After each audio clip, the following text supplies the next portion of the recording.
बोले सच्चिदानंद भगवान की।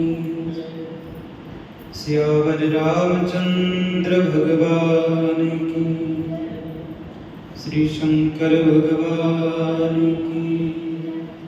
श्री हनुमान जी महाराज की। स्वामी जी श्री रामचरण जी महाराज की। स्वामी जी श्री दयाराम जी महाराज की। श्री सद्गुरुदेव की।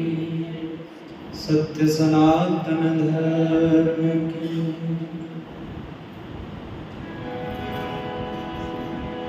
रमतीत राम गुरुदेव जी। पुनीति हूँ काल के संत। जिनको राम चरण की बंदन बारे अनंत। सुख का सागर राम है और दुख का भंजनहार।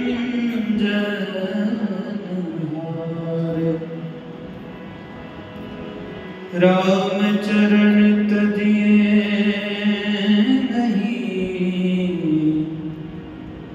भजिए बारंबार।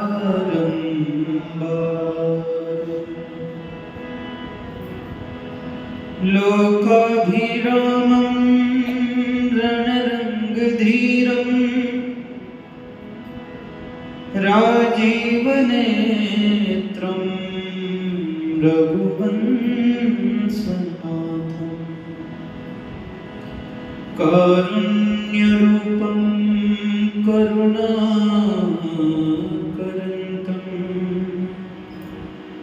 श्रीरामचन्द्रं शरणं प्रपद्ये। मनोजवं मारुततुल्यवेगं जितेन्द्रियं बुद्धिमतां वरिष्ठं। वातात्मजं वानरयूथमुख्यं श्रीरामदूतं शरणं प्रपद्ये। आपदामपहर्तारं दातारं सर्वसम्पदां। लोकाभिरामं श्रीरामं भूयो भूयो नमाम्यहम्। श्री गुरुचरण सरोज रज निज मन मुकुर सुधार। बरनौ रघुबर विमल जसु जो दायक फल चारि। बुद्धिहीन तनु जानिके सुमिरो पवन कुमार।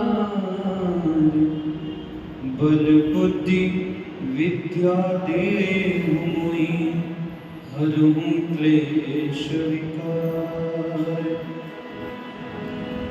गुरुर्ब्रह्मा गुरुर्विष्णु गुरुर्देव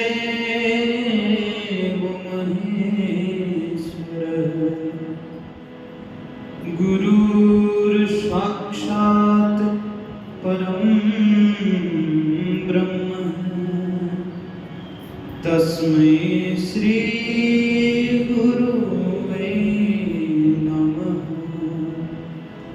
तस्मै श्री गुरुवे नमः। तस्मै श्री गुरुवे नमः।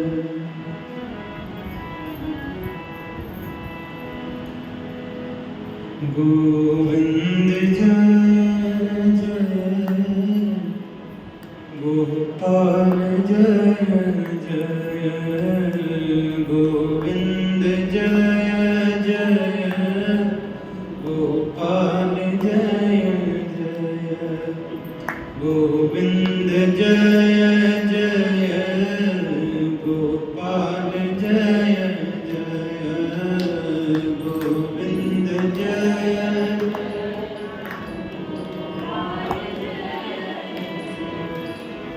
राधा रमण हरि गोविंद जय जय राधा रमण हरि गोविंद जय जय गोविंद जय जय गोपाल जय जय गोविंद जय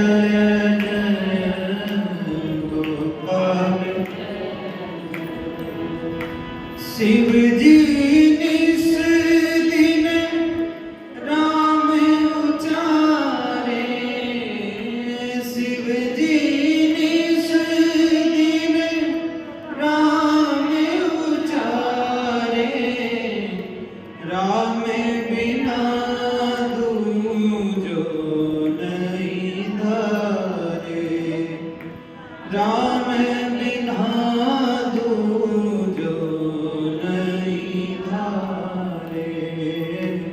गोविंद जय जय गोपाल जय जय गोविंद जय जय गोपाल गोविंद जय जय गोपाल जय जय गोविंद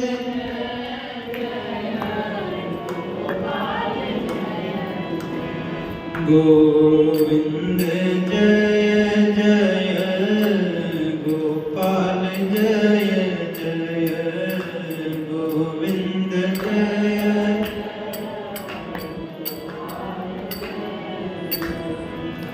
कलयुग केवल नाम आधारा कलयुग केवल नाम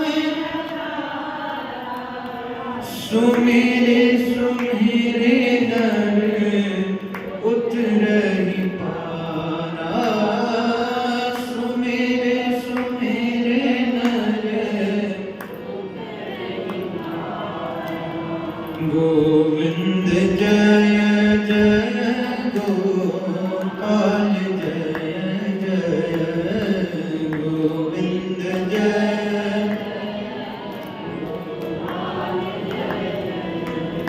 श्री राधा रमण हरि गोविंद जय जय राधा रमण हरि गोविंद जय जय गोविंद जय जय गोपाल जय जय गोविंद जय जय गोपाल जय जय गोविंद जय जय गोपाल जय जय गोविंद जय जय गोपाल जय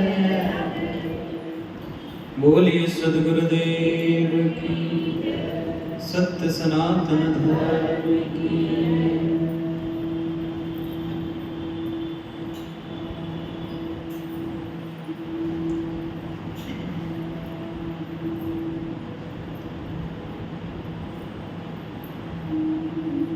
सर्वप्रथम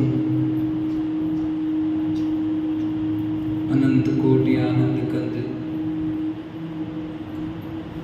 परमपिता परमात्मा के पावन श्री चरणों में आप और हम सभी प्रणाम प्रस्तुत करते हैं।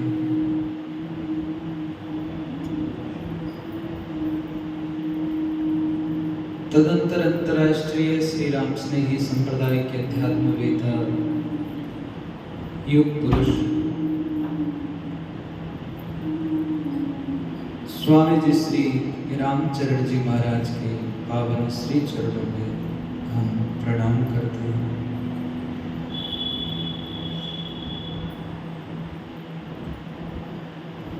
जीवन की नैया को पार लगाने वाले हमारे सदगुरुदेव को हम सभी प्रणाम करते हैं एवं कथा श्रवण करने पधारे आप सभी हरि भक्तों के हृदय में विराजमान उस परमात्मा को व्यासपीठ से मैं प्रणाम करता हूँ।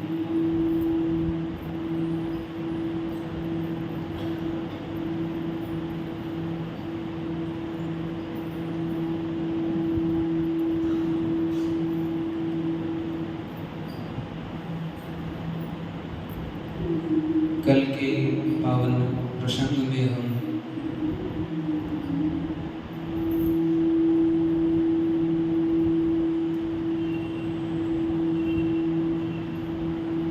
भगवत भक्त श्री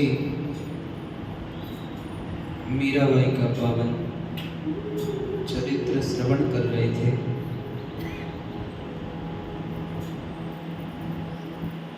कि किस प्रकार से गोपी किसी को कहा जाता है, गोपी कौन होती है और वास्तविकता में गोपी का क्या अर्थ है, इसकी चर्चा हमने कल श्रवण की थी।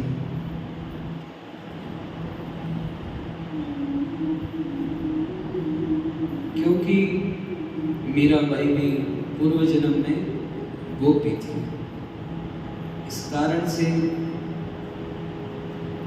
ये जानना जरूरी था कि गोपी वास्तव में है क्या।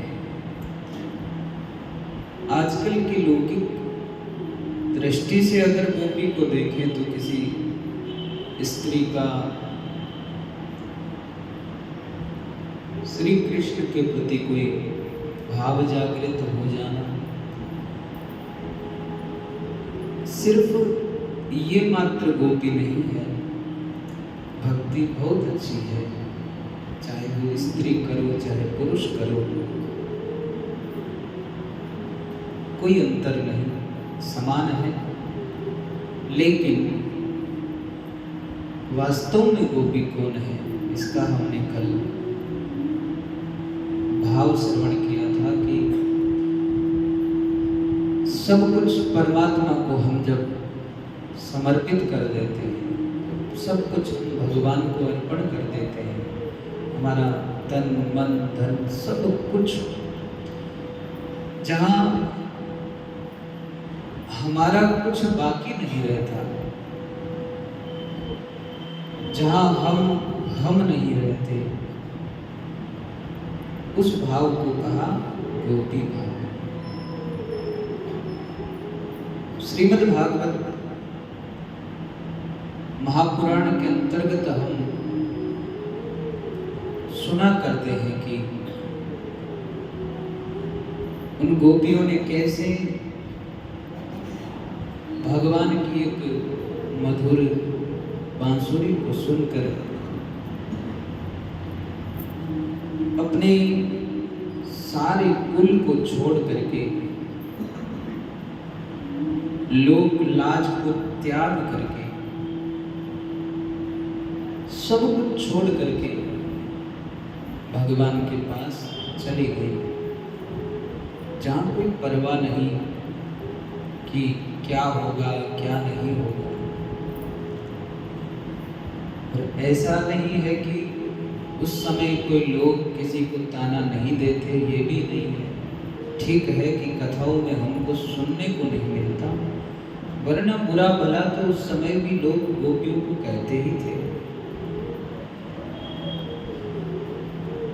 लेकिन फिर भी जहाँ पर लोक लाज की कोई परवाह किए बिना सब कुछ छोड़कर भगवान के समर्पित हो गए, तो यही भाव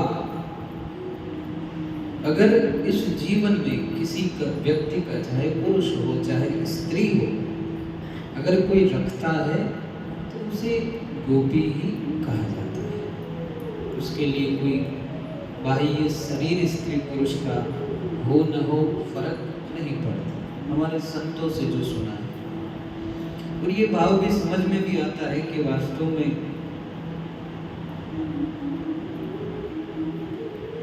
गोपियों का भगवान के प्रति जो प्रेम था, मैंने प्रेम की भी कल चर्चा की थी कि जहाँ पर कोई पर्दा नहीं, कोई मांग नहीं, जहाँ पर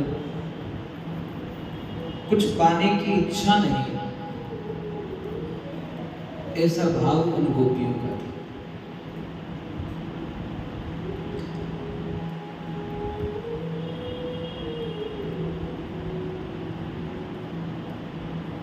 जहां प्रेम की बात आती है भाई, एक सबसे बड़ी बात समझने की है कि हमारे भीतर भी तो कहीं न कहीं प्रेम का भाव रहता ही है।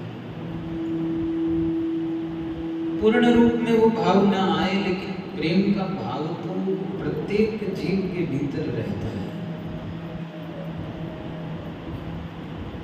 एक माँ होती है तो उसको अपने बालक से प्रेम रहता है। वो माँ उस बालक के लिए सब कुछ छोड़ सकती है, दिन रात जग सकती है। अगर ऐसा भी हो जाए कि कहीं बालक को मरना हो और माँ के सामने ये शर्त रख दी जाए कि इसकी जगह अगर तू मर जाए तो इसकी सजा माफ है, तो माँ ये भी कह सकती है, कह ही देगी कि ठीक है इसकी जगह मैं मर जाती। तो वो क्या है? वो प्रेम है।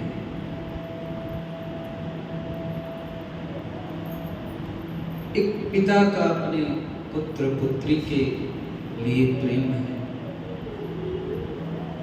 एक पुत्र का अपनी माँ और पिता के लिए प्रेम है, ये सब प्रेम है। एक पति का अपनी पत्नी के लिए प्रेम है, पत्नी का पति के लिए प्रेम है। एक भाई का अपनी बहन के लिए, बहन का भाई के लिए, ये प्रेम है। प्रेम यही है। बस ये प्रेम का जब विस्तार अपने भीतर हो जाता है तो विस्तार होने पर कैसे लगता है कि कोई पराया नहीं लगता, कोई दुश्मन नहीं लगता, किसी के प्रति ईर्ष्या का भाव नहीं आता। ये इस प्रेम का जब हमारे भीतर विस्तार हो जाए, फिर हमें कोई यूं नहीं लगता कि नहीं ये पराया है या ये फला ऐसा है। किसी के प्रति क्रोध का भाव नहीं आता, ईर्ष्या का नहीं आता, किसी से ईर्ष्या नहीं होती, जलन नहीं होती, द्वेष नहीं होता कि हम इसका यूं बिगाड़ देवे ये ऐसा। जब प्रेम का जब विस्तार हो जाए, और यही जब प्रेम का विस्तार हो जाता है तभी हमारे भीतर गोपी भाव जागृत हो जाता है।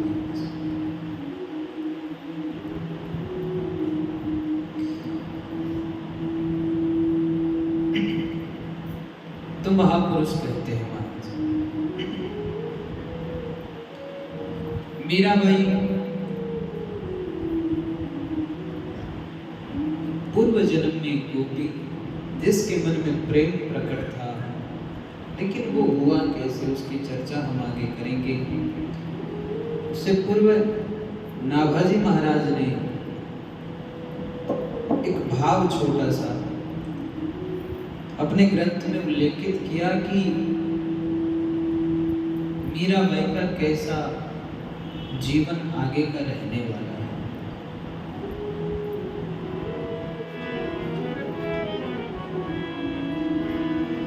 लोक लाज कुल श्रृंखला तजी मीरा गिरधर भजी। जिसने लोक लाज कुल श्रृंखला तजी और मीरा गिरधर भजी, जिसने परिवार की, जगत की लज्जा नहीं करते, जिसने सारी लज्जाएं छोड़ दी और एक अपने गिरधर का भजन किया। सदृश गोपिका प्रेम प्रकट कल जुग ही दिखायो, निरंकुश अति निडर रसिक जब रस ना गायो।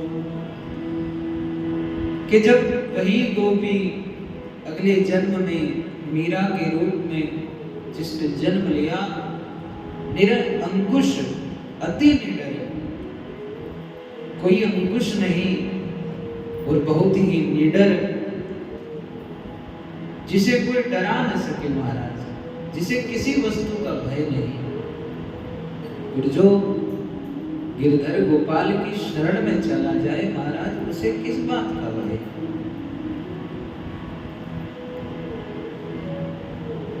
कि हमारे साथ श्री रघुनाथ तो किस बात की चिंता।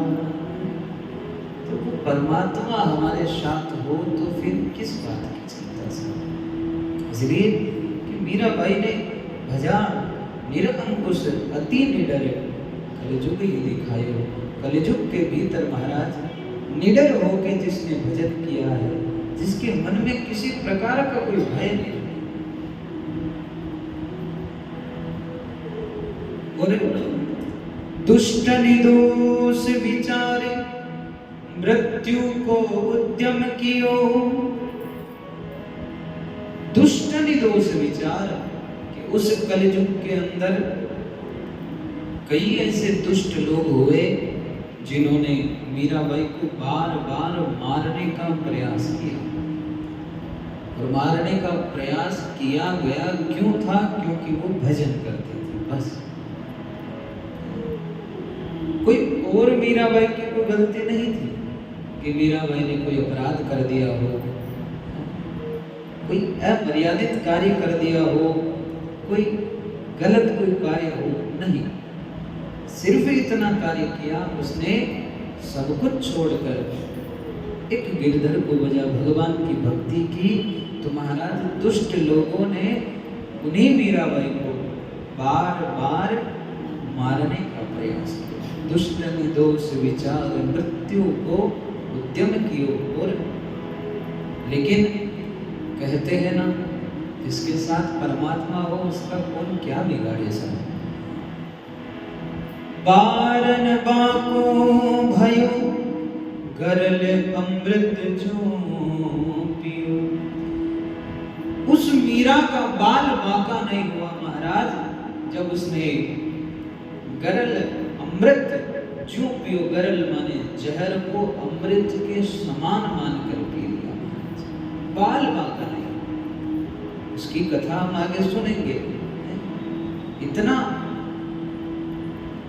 जहर इतना भयंकर था महाराज कि एक बूंद से महाराज व्यक्ति जल कर मर जाए, ऐसी जहर की पूरी कटोरी पी ली, लेकिन मीराबाई का बाल बाका नहीं। और भक्ति निशान बजाय के काहू ते नाहिन लजी। भक्ति निशान बजाय के काहू ते नाहिन लजी।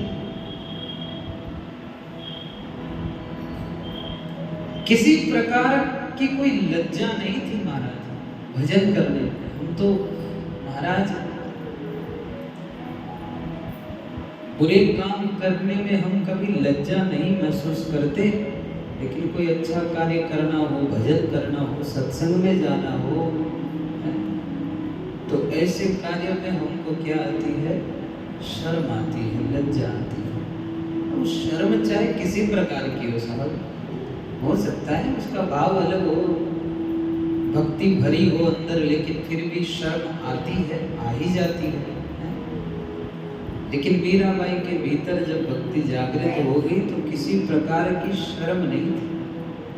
न भजन गाने में शर्म थी, न भगवान के नाम पर बीच चौराहे पर 1000 लोगों के सामने नृत्य करने में भी कोई शर्म नहीं थी।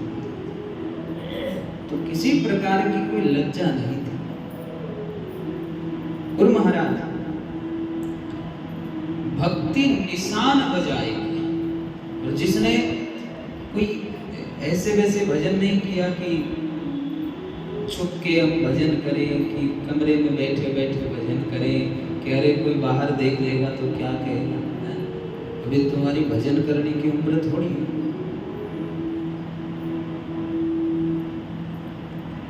कल भी कोई कह रहे थे कि महाराज ऐसा कहा किसी ने कि अभी तुम्हारी उम्र थोड़ी है भजन करने की।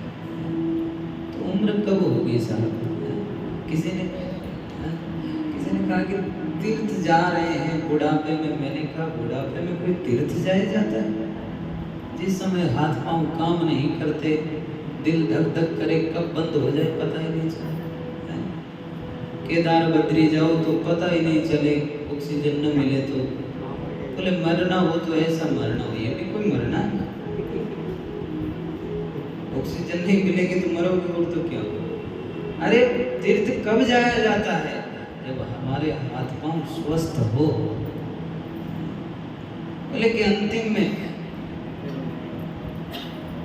जैसे हमारे घर भोज्य बनता है, बड़ा कोई विशाल आयोजन हो, और जब अंतिम में कोई खाना बच जाता है ना, हम क्या करते हैं? किसी गरीब असहाय को देने का प्रयास करते हैं कि भाई उनके काम आ जाए। कौन सा? अंतिम वाला। ऐसा नहीं होता है कि पहली पंगत में हम उनको बिठा, उसे बिठा दे तो कोई बात गलत नहीं, ठीक ही है, लेकिन क्या सोचते हैं कि अंतिम में। ऐसे ही हमारे जीवन जब बचपन से हम ये शरीर मिलता है, जवानी मिलती है, अच्छा शरीर, अच्छी ऊर्जा मिलती है, तब तो हम इनको अपने लिए खर्च करते हैं। और अंतिम में जब बचता है कि बोले कि अब हो गया, अब ये जो बाकी बचा है बासा भूसा शरीर, ये भगवान को अर्पण करें। यही होता है, लेकिन ये होना नहीं चाहिए। अब इसका अर्थ ये भी ना निकालना कि मैं कोई तीर्थ जाने को मना कर रहा हूँ। बूढ़ी मैया जब जाना हो तब जाना। मेरा तो कहना था उन व्यक्तियों के लिए कि जिनके पांव अभी काम कर रहे हैं। अब तुम्हारी तो बीत गई सो बीत गई, अब तो क्या है? अब पछताए होत गया जब चिड़िया चुग गई। इसलिए उम्र रहते भजन करो, ये नहीं कि बात में करेंगे। वो उम्र का क्या ठिकाना महाराज? कोई ठिकाना है? किसी कोई कह दे मुझे कि नहीं महाराज ठिकाना। हम कहते हैं कि चलो कल मिलेंगे, आज की कथा पूरी आगे का कल सुनाएंगे, लेकिन सुनाने के लिए, सुनने के लिए जिंदा रहेंगे तब तो कोई ठिकाना नहीं। ये श्वास है, श्वासों का क्या भरोसा, श्वासों का क्या भरोसा, ये रुक जाए चलते चलते, रुक जाए चलते चलते, चलते चलते बेधड़म क्या खबर पड़ेगी। इसलिए कोई उम्र नहीं होती उसकी, भक्ति के लिए कोई उम्र निर्धारित नहीं होती। अरे महाराज जब वो आके ऊपर वाला कह देगा कि चलो भाई बहुत समय रह लिए तुम, अब निकलो यहाँ से, हमारा घर हमको वापस चाहिए, किसी और को भी तो देना है शरीर। और जब वो बुला लेगा और फिर हम कहेंगे अरे महाराज काश उस समय भजन कर लिए होते हैं। लोग कहते हैं, बहुत कहते हैं, न जाने कैसी लोगों के भीतर मन में ऐसी बातें भरी हुई है कि बुढ़ापे में भजन करो। अरे बुढ़ापे में भजन होता है?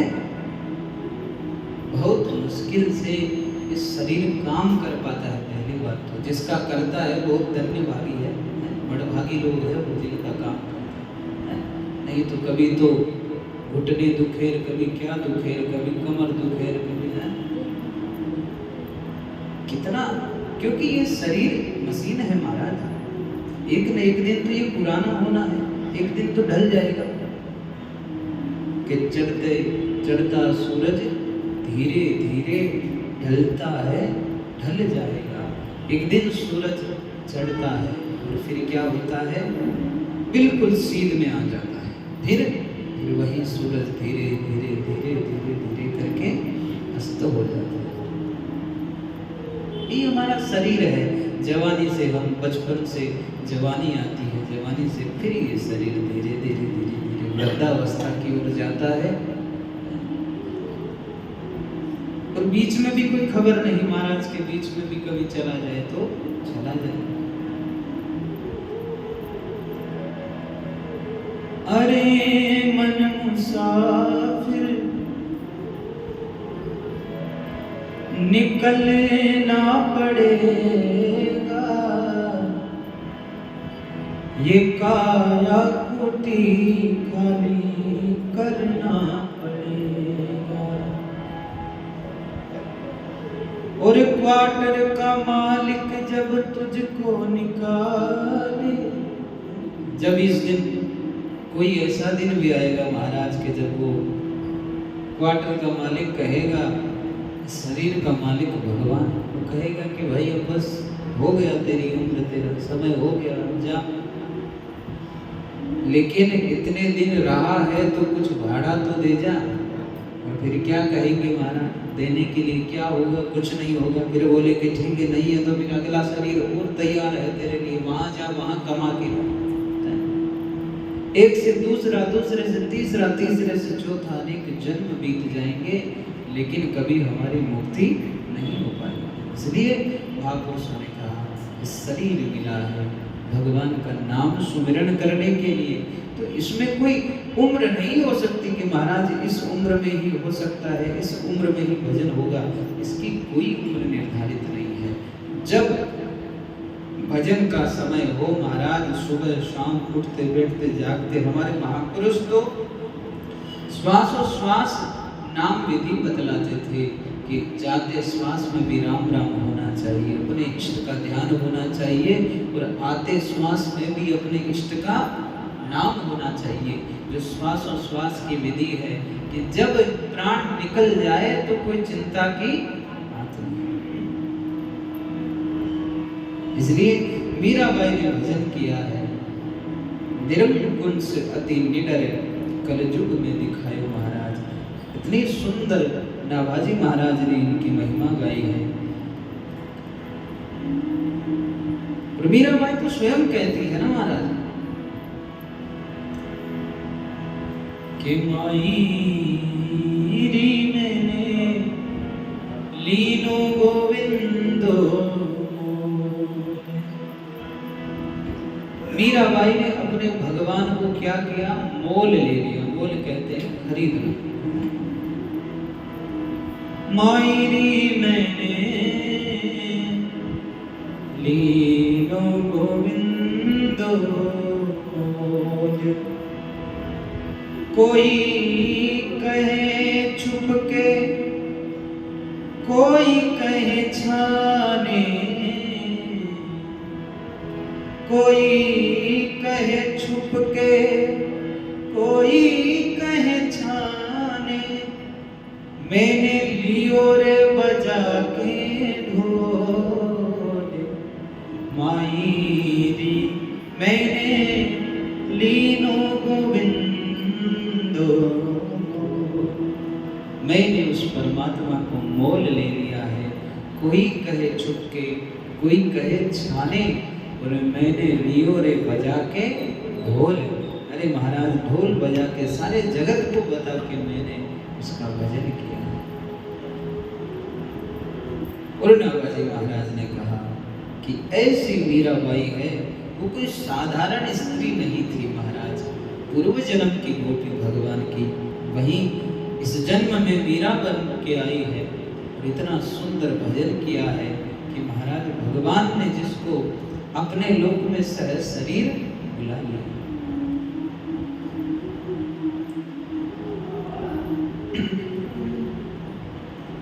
तो अब यहाँ पर प्रारंभ करते हैं कि वास्तव में जिसकी हम चर्चा कर रहे हैं वो मीराबाई वास्तव में कौन थी, क्या कारण रहा कि जिसके कारण से मीराबाई को गोपी शरीर त्याग करके, क्योंकि गोपी जिसको परमात्मा प्राप्त हो गया हो उसको कोई और शरीर धारण करने की आवश्यकता क्यों पड़ी? तो इसी के लिए यहाँ पर कहा गया कि महाराज, जो प्रेम की ध्वजा है गोपी,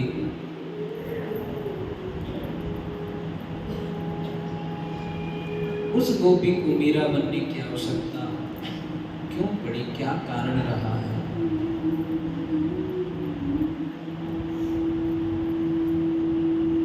तो नाभाजी महाराज बड़ा सुंदर भाव यहाँ पर उल्लेखित करते हैं कि महाराज, एक समय की बात है जब भगवान श्री कृष्ण का अवतार द्वापर काल में, द्वापर युग में हुआ था। उस समय ब्रज के पास में एक गोप ग्वाल परिवार था।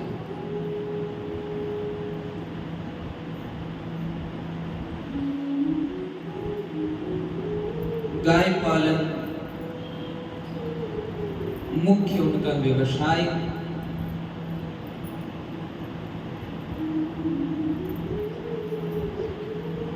भगवान नाम के सहारे अपने जीवन को चलाने वाले ऐसे गोप के घर पर एक छोटी सी कन्या,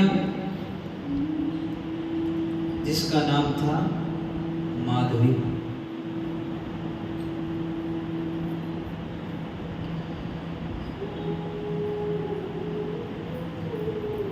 माधवी बहुत छोटी रही होगी उस समय, उसका विवाह है भगवान श्याम सुंदर के सखा सुंदर के साथ कर दिया गया। क्योंकि पहले कम उम्र में विवाह तय किए जाते थे। आज भी कई जगह पर सुनने को मिलता है कि छोटे छोटे बालकों का विवाह कर दिया जाता था, लेकिन पुरानी परंपराएं ऐसी थी महाराज। जो कारण रहा, तय कर दिया गया, विवाह तय होता था, विवाह कर दिया जाता था। लेकिन जब बालिका बड़ी हो जाती, जब लड़का बालक बड़ा हो जाता था, तब उनको उस बालिका को लेने के लिए भेजा जाता था। तो फिर वो गृहस्थ संसार में प्रवेश करते थे। तो बहुत छोटी अवस्था में यहाँ पर कहते हैं कि माधवी का विवाह सुंदर गोप से कर दिया। भगवान ने 2.5 वर्ष तक ब्रज में लीला की, और जब ब्रज में बहुत आतंक हो गया, कभी पूतना आए, कभी सप्टासुर आए, कभी बगलासुर आए, कितने कितने महाराज राक्षस आते रहे। तो परेशान होकर महाराज नंद बाबा और सारे ब्रजवासियों ने विचार किया कि अब यहाँ पर रहना ठीक नहीं।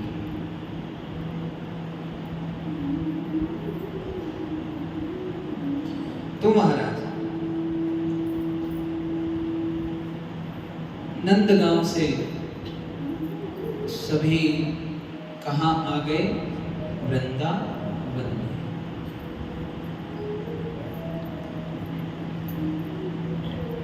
सुंदर ऐसा वन था जिसने सबको मोहित कर लिया। सब भगवान की लीला थी महाराज। वृंदावन परमात्मा को इतना प्रिय लगा होगा जिसके कारण से वहां गए, नहीं तो उस समय तो प्रत्येक जगह वन ही वन थे, कोई कमी थोड़ी थी। लेकिन कोई कारण रहा होगा। महारानी तुलसी मैया के प्रताप से, देखो भगवान की लीला में कहीं न कहीं कोई न कोई कारण छुपा होता है। अनायास भगवान कभी कोई लीला करते नहीं। तो वृंदावन जाने का भाव जागृत हुआ, सभी लोग चले। समस्त नंदगांव वासी अब ब्रजवासी हो गए, वृंदावन वासी हो गए। समय बीत रहा था। धीरे धीरे माधवी बड़ी हो रही थी। पिता का देहांत हो गया। एक ही बालिका जिसका गोना होना बाकी था।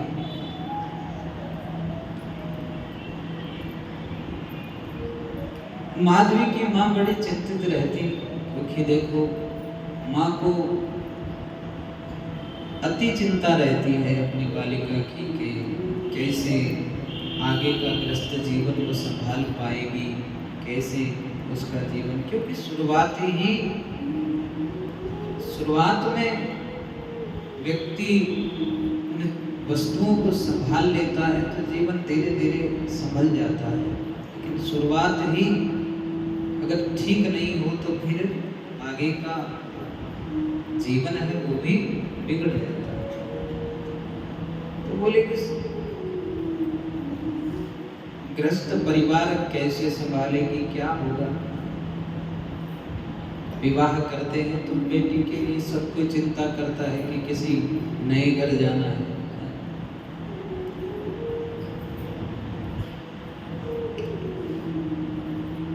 और किसी स्त्री के लिए बहुत बड़ी बात होती है महाराज। मैं तो सोचता हूँ, विचार करता हूँ कि कितना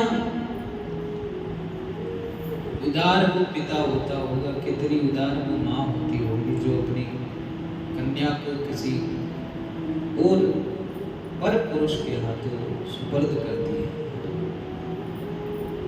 पहले तो कोई जान पहचान होती नहीं, कहीं न कहीं रिश्ता ढूंढा जाता है, कहीं न कहीं बात चलाई जाती है, तब जाकर वो रिश्ता पक्का होता है, तब जाकर वो विवाह होता है। तो है तो पर ही है, पर पुरुष ही, किंतु फिर भी महाराज तो उस घर को अपना करके अपना सारा जीवन वहीं व्यतीत करती है। और ये चक्र भी कैसा है देखो, है? कहाँ से कहाँ कोई रिश्ता पहुंचता है।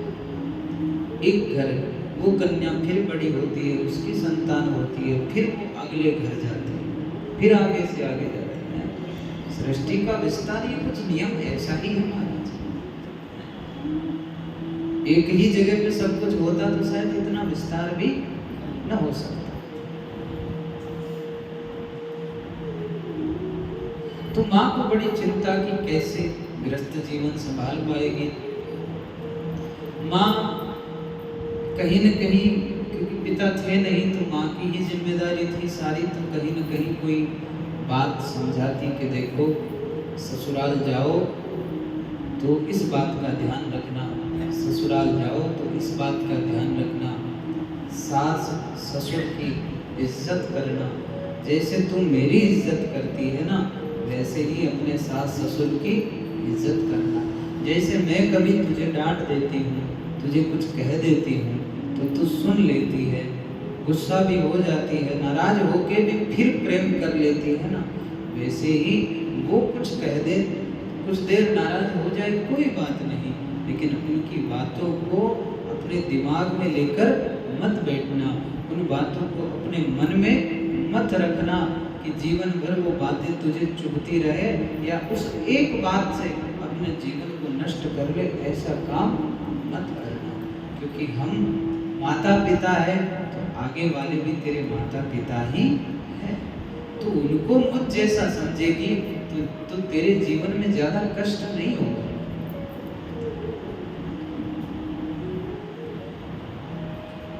और जैसे एक स्त्री किसी दूसरे घर जाती है, हमारे महापुरुष कहते हैं कि जीवन की नैया को चलाने के लिए महाराज जैसे कोई स्त्री किसी दूसरे घर जाकर उनको अपने माता पिता स्वीकार कर लेती है, वैसे ही जिस घर में कोई कन्या आती है महाराज, उन दंपतियों को भी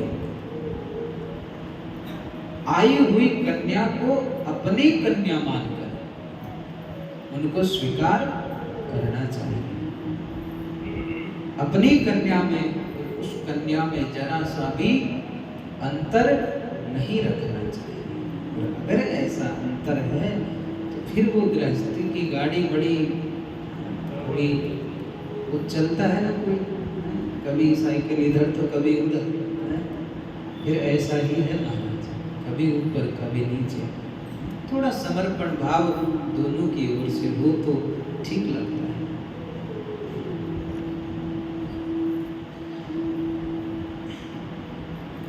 बात याद आई, कह दूं?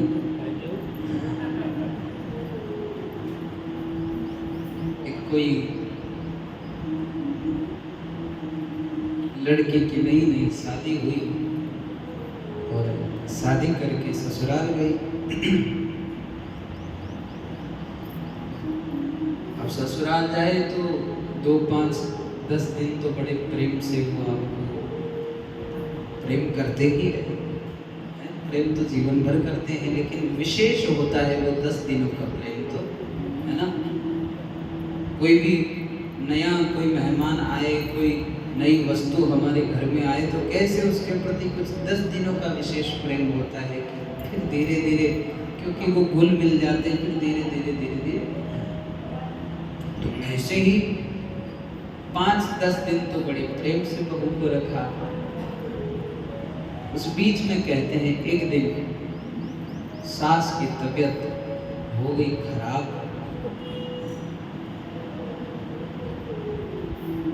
तबीयत खराब हो गई तो सास ने अपनी बहू से कहा कि बहू, आज मूंग चावल की थोड़ी खिचड़ी बना दो, जिससे कि आज बीमार हूं तो हल्का भोजन कर लूंगी। बहू ने कहा ठीक है माता जी।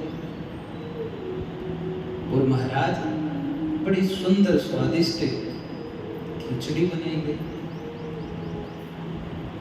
और खिचड़ी जब तैयार हुई तो सासू माँ के सामने लाकर परोसी गई। कितना सुंदर भाव चल रहा है ना।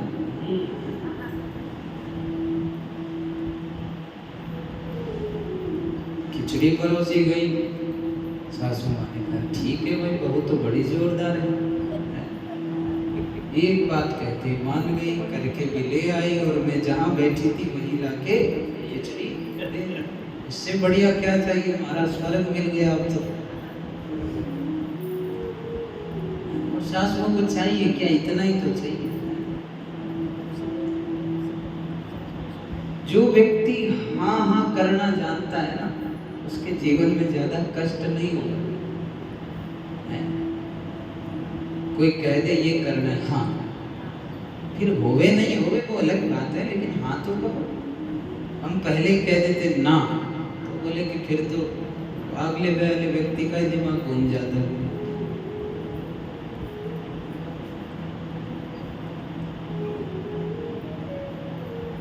तो सासू माँ के लिए बड़ी सुंदर खिचड़ी बना के परोसे। सासू बड़ी प्रसन्न हुई महाराज, और खिचड़ी पाने लगी।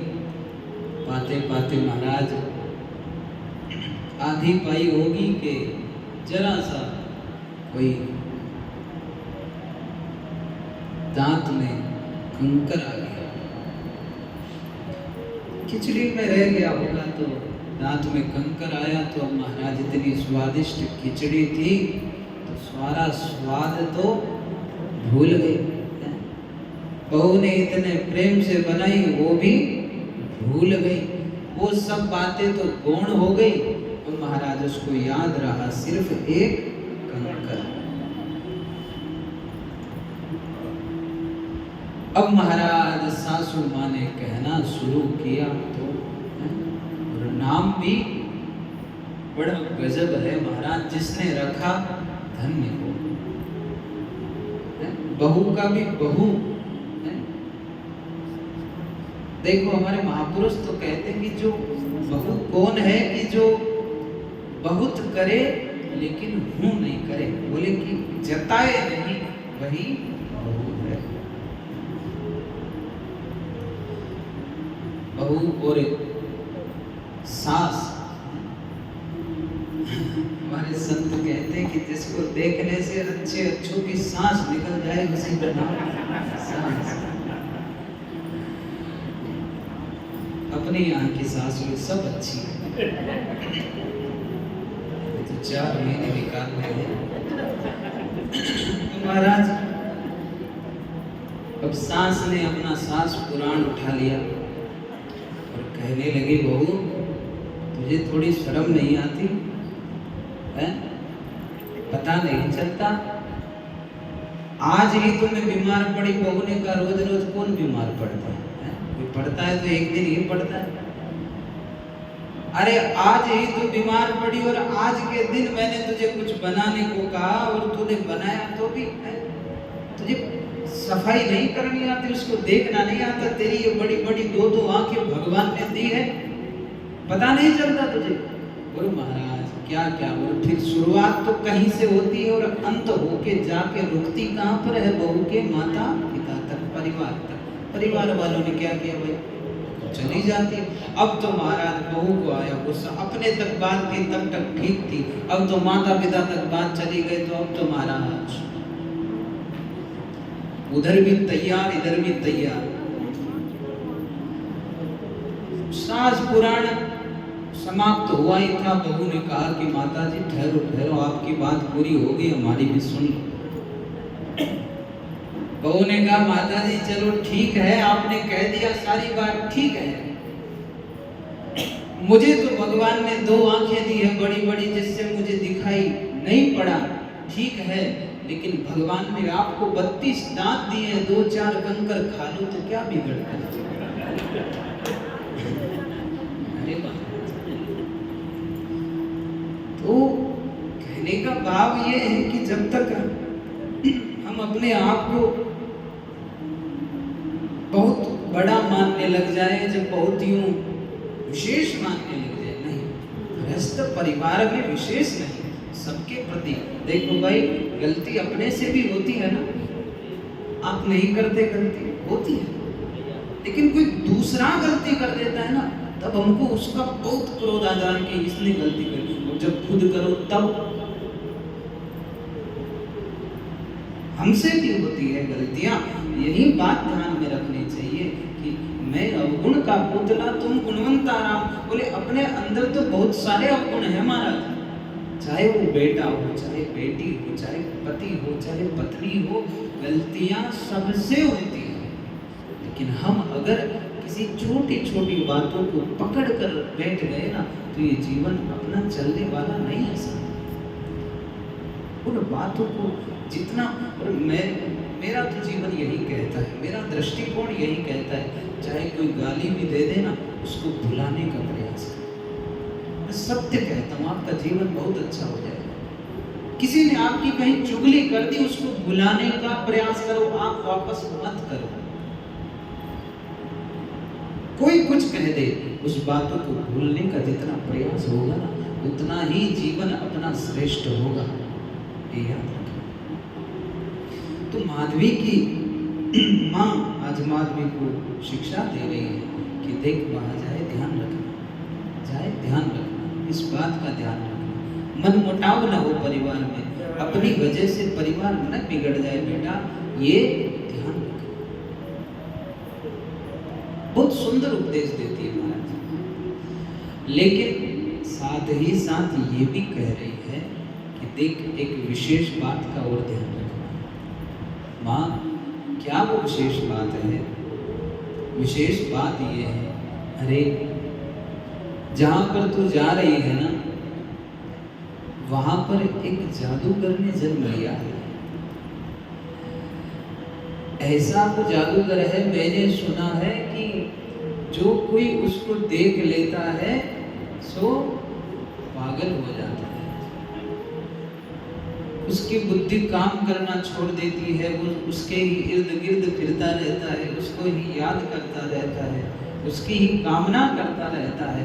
ऐसा कोई जादूगर है तो उससे जरा संभल कर रहना। अरे माँ, जब ऐसा जादूगर है तो मैं संभल कर रहूंगी कैसे? वो तो जादू कर डालेगा, जादूगर के पास जादू है। माँ ने कहा देख, उसका जादू कुछ ही चीजों पे काम करता है। कैसे? देख, अगर कोई उसे देख ले तो उसका जादू काम करता है, इसलिए उसे देखना मत। और जो वो किसी को देख ले तो भी उसका जादू काम कर जाता है। तो इसलिए उसको भी देखने मत देना, लंबा घूंघट रखना, कोई देखे नहीं। अच्छा माँ ठीक है, तू जैसा कहती है वैसा ही करूंगी।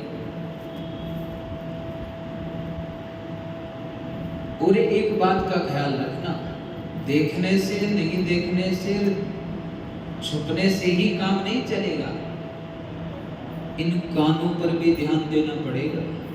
क्यों माँ? उस जादूगर की एक बात और है,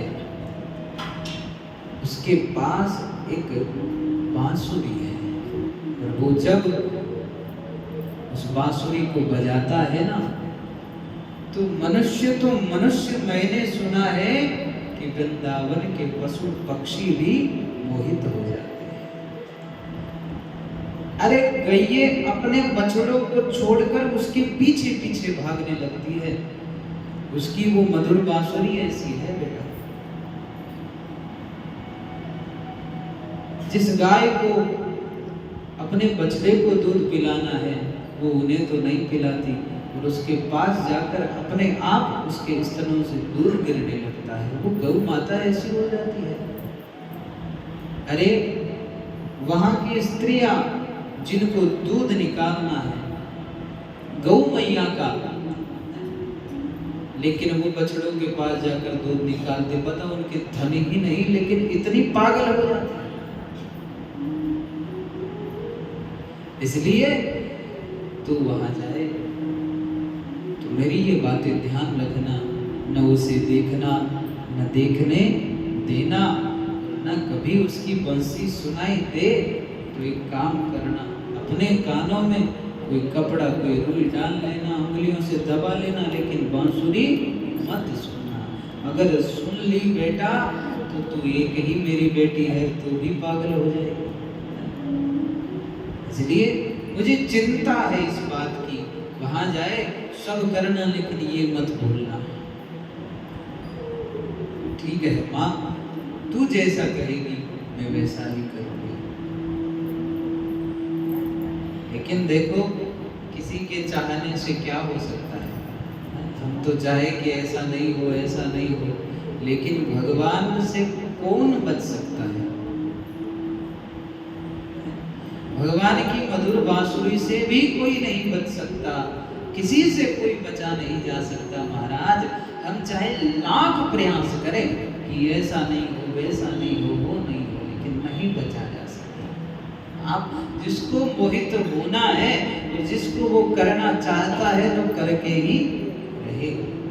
हम लाख करें कोशिश, लेकिन जो ईश्वर की मर्जी है वो के रहती है। हमारे महापुरुष बड़ा सुंदर भाव कहते हैं,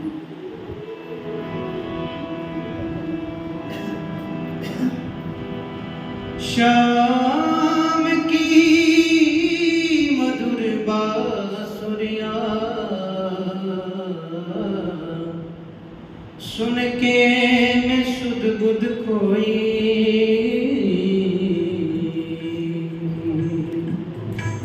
निम कमली होई शाम दी कमली,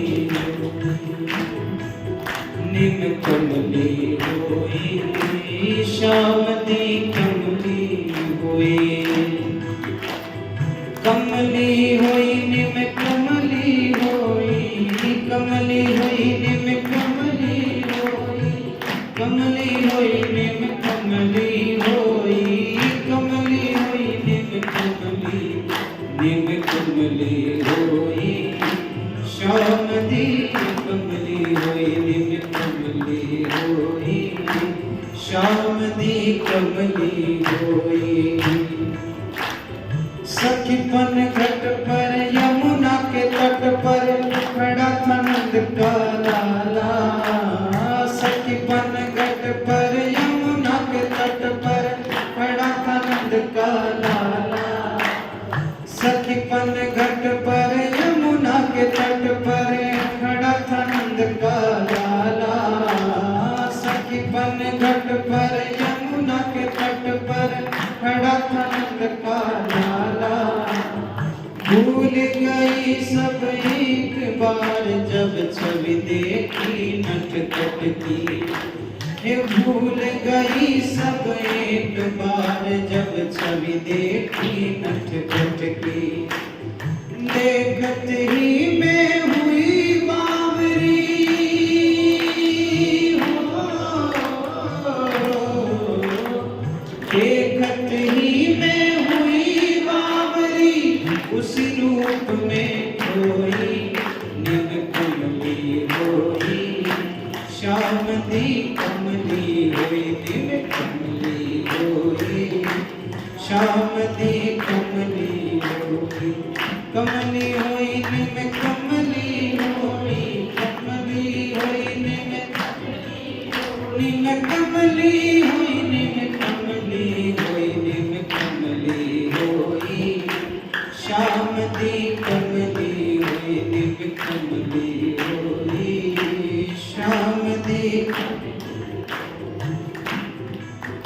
और कदम के नीचे अखियां मीचे खड़ा था नंद का लाला, कदम के नीचे अखियां मीचे खड़ा था नंद का लाला, मुख पर हंसी हाथ में बंसी मोर मुकुट गलमाला, हो जी मुख पे हंसी हाथ में बंसी मोर मुकुट गलमाला, कान सुरीली मधुर नसीली हो,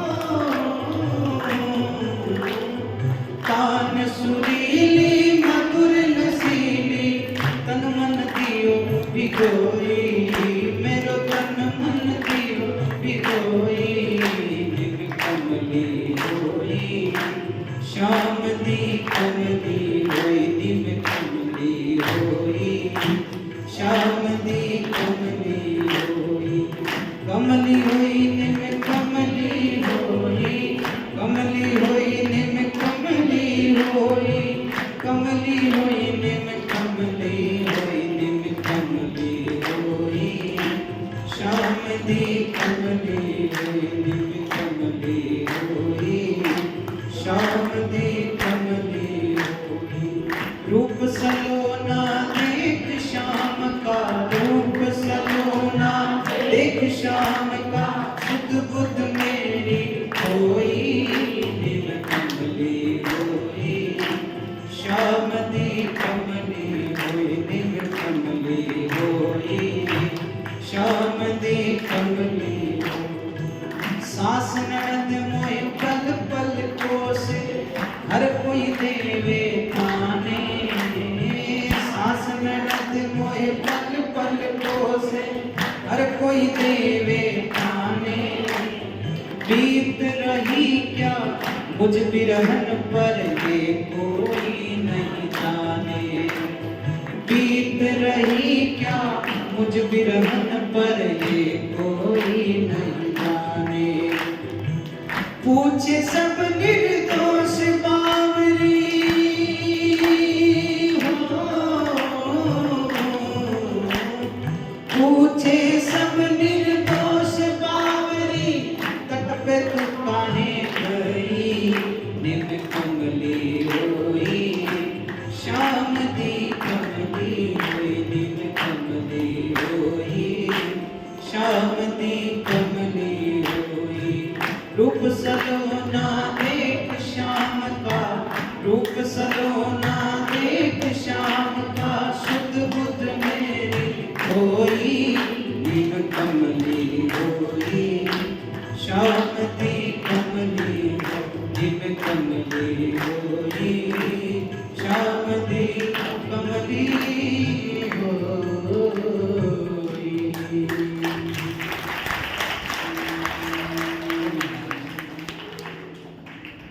कि भाई जो कोई उस परमात्मा की बांसुरी सुन ले वो तो पागल हो ही जाता है। ऐसी ऐसी स्थिति जिसकी चर्चा यहाँ पर माधवी की माँ मीराबाई के पूर्व जन्म का जो शरीर है उसकी जो माँ है वो बता रही है माधवी को।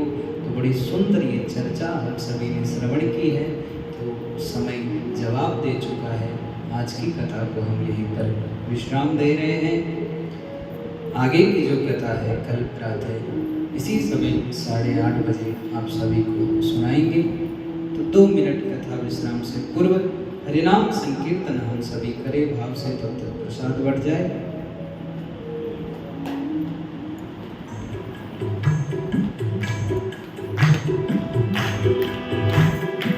गोविंद जय जय गोपाल जय जय, गोविंद जय जय गोपाल जय जय, राधा रमण हरि गोविंद जय जय, राधा रमण हरि। सभी गाइए। गोविंद जय जय गोपाल जय जय, गोविंद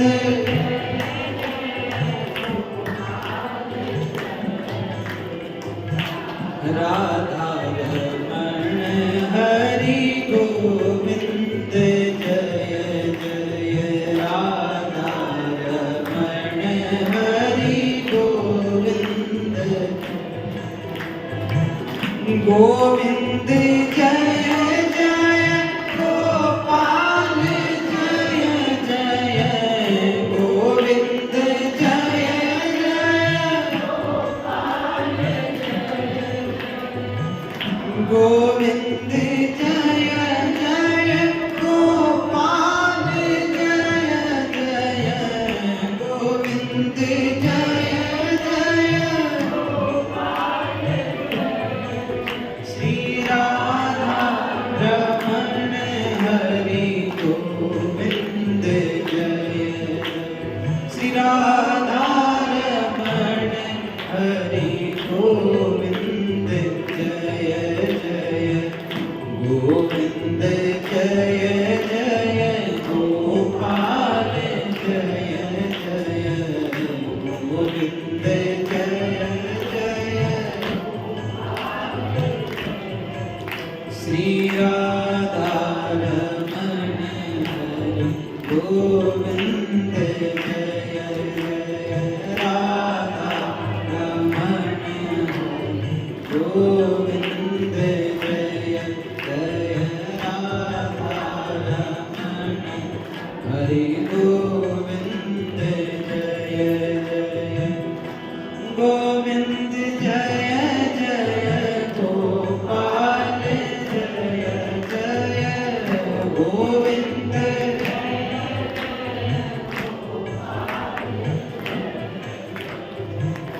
राधा रमण हरि गोविंद जय जय,